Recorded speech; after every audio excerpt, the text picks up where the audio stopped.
Louvado seja nosso Senhor Jesus Cristo, para sempre seja louvado, com nossa Mãe Maria Santíssima. Salve Maria. Dando continuidade ao nosso tratado, nós entramos no artigo 3º. E o artigo 3º ele vai dizer o seguinte, que nós devemos nos despojar daquilo que há de mal em nós. Uma terceira verdade que nos é dita aqui é que todas as nossas ações e as nossas melhores ações, elas são corrompidas pelo fundo mal que existe dentro de nós. É como se nós fôssemos uma vasilha de água suja e uma vasilha de vinho em que nessa vasilha já havia sido colocado um vinho que se tornou velho e virou vinagre. Se for colocada água nesta vasilha e se for colocado vinho nessa vasilha, a água vai pegar o mau cheiro e o vinho ele vai se tornar vinagre. Ou seja, as nossas melhores ações e as nossas mais sublimes virtudes, elas vão ser ressentidas por este nosso fundo mal. Então é necessário que nós nos despojemos de todo este fundo mal que há em nós. Por quê? Porque nosso Senhor Jesus Cristo, ele não suporta o mal. Ele não suportaria o mal. E ele vendo o mal em nós, ele não se uniria a nós de maneira alguma. Como é que nós resolvemos isso? Essa é a pergunta fundamental. Para isso é preciso que nós nos conheçamos. Para isso é preciso que nós tenhamos a noção de que nós temos este fundo mal, de que nós temos esta incapacidade para todo bem, que nós temos esta fraqueza, que nós temos esta inconstância, que nós temos essa indignidade e essa iniquidade. Isso habita em nós. Por que isso ocorre? Isso ocorre porque o pecado de nossos primeiros pais, Adão e Eva, que não foi um pecado pequeno, mas foi um pecado de desobediência, um pecado de querer ser igual a Deus e de fazer daquele paraíso terrestre um paraíso para si sem Deus, não foi um pecado pequeno. O pecado de nossos primeiros pais, ele colocou esse fundo mal em nós.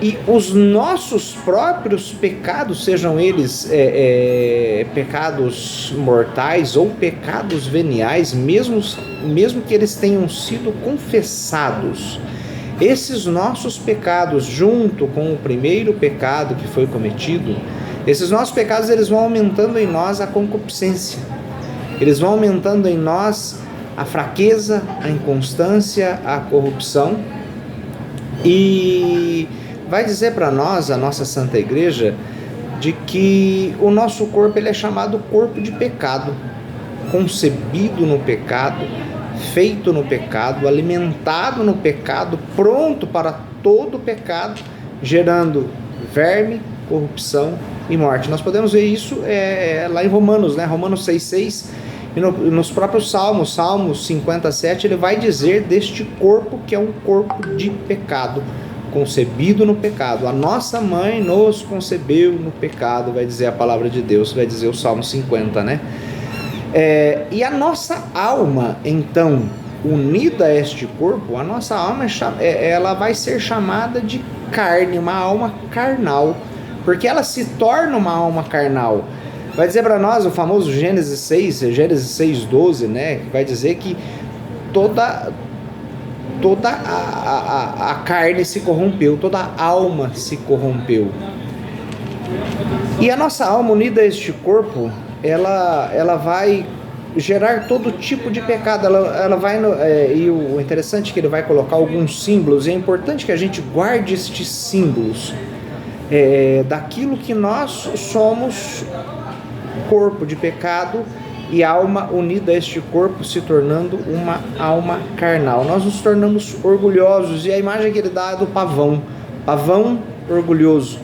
Nós somos apegados à terra, e a imagem que ele dá é a do sapo. Nós somos feios, a imagem é o bode. Nós somos invejosos, a imagem é a serpente. Nós somos glutões, a imagem é o porco. Nós somos coléricos e a imagem é o tigre. Nós somos preguiçosos e a imagem é a tartaruga. Nós somos fracos e a imagem é um caniço. E nós somos inconstantes e a imagem é um catavento.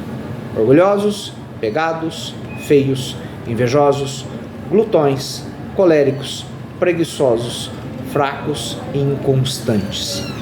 Nós somos, ou seja, um nada e o pecado. Nós somos merecedores da ira de Deus, da cólera de Deus e do inferno eterno. É para que nós nos desesperemos de forma alguma. É para que nós sigamos o conselho de nosso Senhor Jesus Cristo. Renuncie-se a si mesmo. Aquele que quiser salvar a sua vida vai perdê-la. Odeie a sua vida. Por que nosso Senhor fala para que nós odiemos a nossa vida? Porque a nossa vida é digna de ódio. Vai lá dizer em João 12, 25. E a nossa verdadeira vida está escondida em nosso Senhor Jesus Cristo. Se nós quisermos salvar a nossa vida, nós iremos perdê-la. É preciso que nós morramos todos os dias. É preciso que as nossas faculdades da alma e dos sentidos elas sejam renunciadas. É preciso que nós vivamos como se não vivêssemos, olhemos como se não olhássemos, ouvíssemos como se não ouvíssemos, que nós usemos deste mundo como se deste mundo nós não estivéssemos usando. Ou seja, é preciso que nós renunciemos à nossa vontade, que é a grande concupiscência que existe em nós, a nossa própria vontade. Se o grão de trigo não morrer, ele vai ser somente um grão de trigo apodrecido. É preciso que este grão de trigo ele caia na terra, ele morra e ele torne muitos e muitos frutos. Ou seja, é preciso que nós renunciemos por amor à nossa vontade e os nossos próprios desejos. Por quê? Porque a nossa vida está oculta em Jesus Cristo, como vai dizer São Paulo lá em Colossenses 3:3. E finalmente ele vai dizer para nós no terceiro ponto ali, já no parágrafo 82, que é preciso que nós escolhemos dentre todas as devoções a Nossa Senhora, é preciso que nós escolhamos a devoção que melhor leve a este aniquilamento e a essa clareza. E qual que é a melhor devoção? É a devoção que ele vai apresentar a seguir para nós.